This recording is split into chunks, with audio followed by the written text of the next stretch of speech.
With us on this conversation is the TechNote conversation that centers around cybersecurity. According to Kaspersky, Uganda is ranked 97th. Can you believe that? Most attacked country in the world. The threats present themselves in ways such as spear phishing, denial of service attacks, dedicated denial of service DDoS, data espionage, natural threats, sabotage, and computer fraud.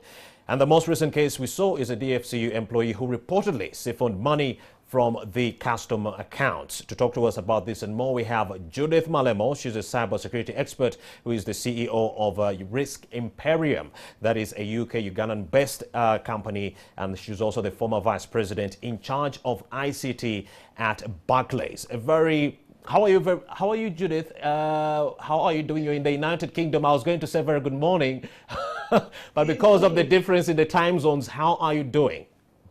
I'm very well, thank you, Romeo. It's morning. Yes. First of all, how could someone pull off such a move, stealing all that money from DFC? I'm talking about a huge bank. How did they not see this coming?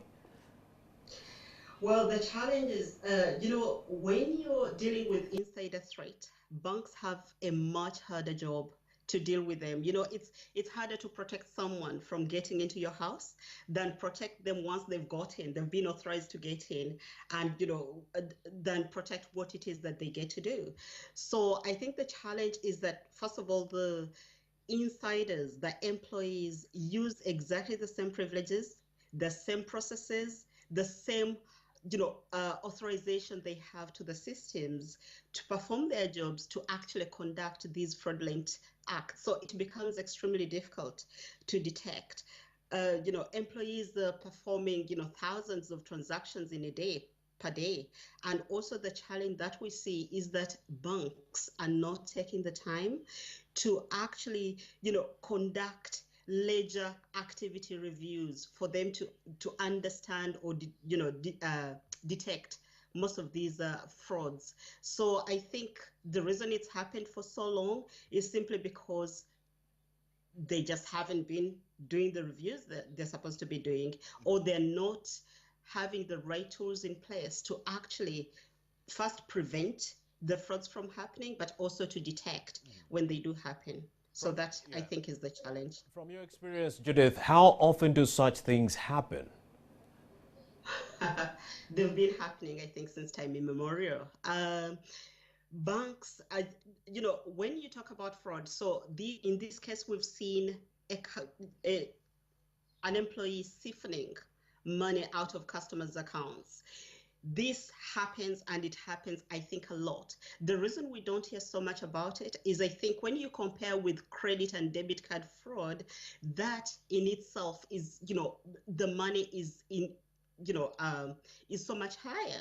But then the challenge that we forget is that when you talk about insider threat and the fraud that is happening, it doesn't just stop directly on siphoning money. It also touches on customer data theft, which then is sold on black market, which then of course leads to external fraud. So if all that is aggregated and attributed to to insider threat, the money lost as part of insider threat, the amounts will be a lot more, and probably banks will be paying a lot more attention to this.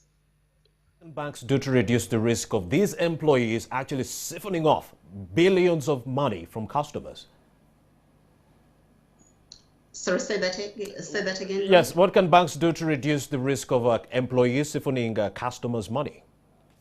There is a lot they can do. There is a lot they can do. First of all, to put in, to look for tools or really the systems that can prevent insider threat, but also detect as and when it happens. So in terms of preventing, for example, in this case, a customer was using, colleagues' passwords. Maybe implement, one-time passwords as opposed to having passwords that are consistently, used by the same by the employees. But also in terms of maybe using, two-factor authentication, just putting in preventative measures to make it a little harder for people to just, easily have access to the customer accounts and do whatever they need to be doing. But they also need to monitor and investigate the activity. We've seen that I think ledger activity is just not monitored well enough, and banks are just not, there is a lot of trust that banks accord employees. As a result, they're really not investigating the initiator of some of these transactions. So they need to really think about things like that, and then just the ability to detect the threats, pretty much, and respond in real time using maybe, artificial intelligence analytics, whereby you understand the behavior, the normal behavior of a particular employee, so that when there are any anomalies, you quickly pick those. So those are the kind of things that banks really need to be looking at. Here comes the elephant in the room, Judith. How vulnerable are we to such attacks? I mean, we are talking about DFCU, a bank that is as big as it is, being vulnerable to such attacks. Aren't we vulnerable as a country? Yes, we are. Yes, we are. As a country, we are, and this is not isolated, obviously, to DFCU or Uganda. It's issues that we see in the UK. It's issues that we see in many other banks. So, clearly, in terms of being vulnerable, we are vulnerable. But I think, obviously, the question becomes, what is it that we're doing to put in preventative measures, to put in detective measures, so that as and when these things happen, we really, pick them up as quickly as possible, or we actually prevent them from happening, most importantly. Judith Malemo, thank you very much for your time, and thank you for those amazing insights. Thanks for having me, Romeo. Well, we've been discussing the issue of cybersecurity. A DFCU employee made away with millions, if not billions of money for customers. Well, that is the issue with DFCU right now. I'd like to go to another conversation with my reporter, Stephen Mbide, who is at downtown Kampala, talking to a few people right there to discuss how they are coping during this COVID-19 lockdown that we anticipate might be eased in the following weeks that are yet to come. A very good morning, Mr. Mbide. What's the latest? We can't get to Mbide right now, but let's go for a short break. We'll be right back.